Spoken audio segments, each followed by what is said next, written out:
Hi. My question's about alcohol.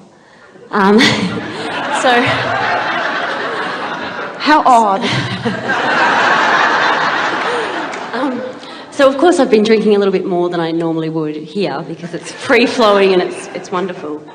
But at home, I've kind of gotten into this little habit of having a couple of glasses of wine at night, and it's becoming more of a daily thing. And I'm just wondering, I don't drink to get drunk, I just drink because I enjoy a nice glass of wine.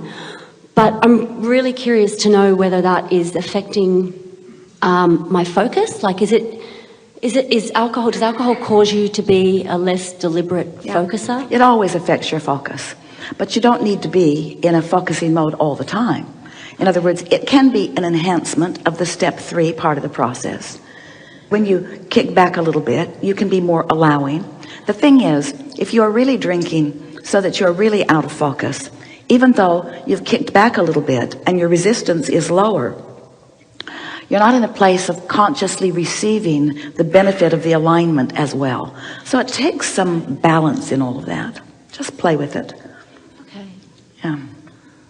Let's address this subject from the new vantage point that we've discovered about momentum, and think about what momentum might be going on that might cause you to want to take a drink. Now, if you're exhausted, or if you're annoyed, or if you really want something to take the edge off, you have to understand which vibrational disc you have chosen prior to that inspired action. This is really interesting, isn't it? In other words, is this inspired action for this drink or whatever the substance is it inspired from a disc of overwhelmment, or from a vibrational grid disc of, or is it from a high flying just looking to feel good? The vibrational momentum that you've got going on before that inspiration came, because the act in and of itself is not really what the subject is. It's the vibrational stance from which, in other words, what momentum is being perpetuated here. And often it's just the momentum of more fun. It's the momentum of just feeling lighter. But sometimes it's the momentum of trying to forget your troubles, or sometimes it's the momentum of wanting to fit in with others. You have to decide what momentum. I think I just enjoy it. So therefore, am I coming from a good place? Certainly, if that's what it is about. And you can tell sometimes, and this is the interesting thing about this, is it's going to bring this into a whole new understanding.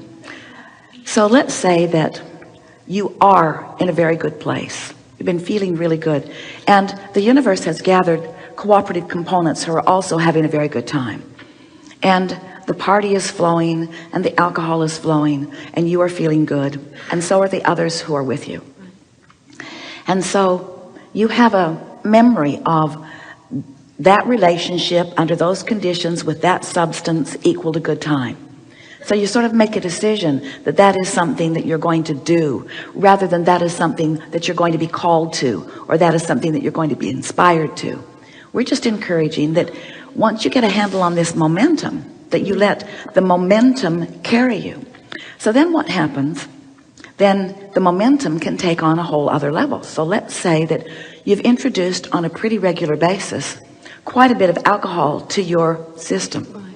Well, your body will compensate for anything that you are ingesting, because the cells of your body just do that. But in their acknowledgement of it, in their compensation for it, the cells of your body can begin a momentum about that. And that's what those physical cravings are. It's cellular momentum that you can overcome with your deliberate choosing of the disc. But let's face it, a lot of people are not deliberately choosing their stance in this vibrational disc emotional scale. They're just sort of going with the flow. And so if momentum gets going and you haven't been paying attention to the way you feel, or you weren't deliberately in a good place as that momentum got going, then it's possible that some destructive momentum could begin to happen to you. So from what you just heard here, is drinking something either good or bad? It's like everything else. It's the vibrational stance from which you do it. So the question that we would ask every time is, what momentum is at the basis of this? And if it's the momentum of just wanting to feel great, then we would follow that momentum. Okay. If it's the momentum of wanting to forget who I am, Right, no. not such good momentum. I'm shy otherwise, or I'm introverted otherwise, or I don't have a good time otherwise, or I don't fit in otherwise. That's not a momentum that you want to perpetuate, you see.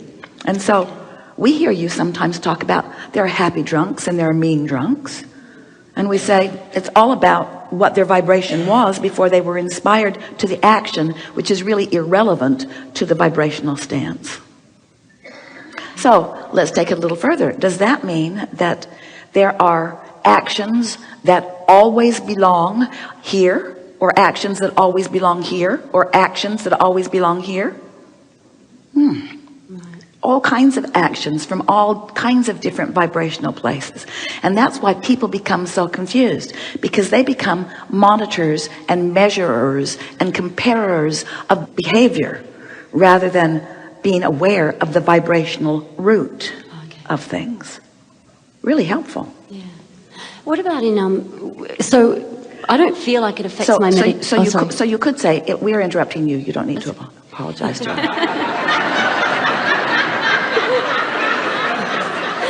So you could say, I'm in a really bad mood, so I've decided to be a really mean drunk. Or your friends might say, well, we don't find you mean when you're drinking, because that whatever it was you were focused upon that had you out of whack with your alignment is diffused now, and in the absence of that resistant thought, you are nicer. Right.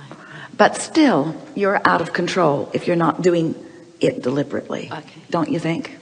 Yeah. That makes sense. Yeah. So I just really quickly, with meditation the next morning, it wouldn't be affecting, I don't feel like it affects my meditation in a bad way at all, but I guess the question comes up in my mind of like, if I didn't drink at all and I meditated the next day, would that be better? Or is it, like you said, it's just all about the momentum and vibration that I'm You're not ever going to get us to follow along a train of thought which leads to the ending statement that that behavior is right or wrong. Right. Because the vibrational stance that begins it has to be discussed first, you see. But what we would say to you is play with it and see what feels the best to you. Okay. That's the way you begin developing patterns that work best for you. Esther was talking about a day trip that she took with friends the other day, and it was a long day, and at some points it was hot and tiring, and she found herself wondering if it would ever end. Right. But once it all unfolded, there was so much extraordinary fun that came out of it. And so she's asking the question of herself, could it have been all only fun? Could I tune myself to a place where the universe only delivers to me only fun? And the answer to that is yes. It's just more cognizance of where you are vibrationally and more deliberately tuning of your disc every step along the way. And the more you do it, the more the universe yields to you, so that it's not sporadic, it's steady, you see. So then the question is, well, in my steady alignment, is this drinking behavior going to be an often experience? And we say, maybe, maybe not. You're going to figure it out as you go. Okay. You see. Perfect. Yeah. Great. Thank you so Yes, much. indeed. Thank you.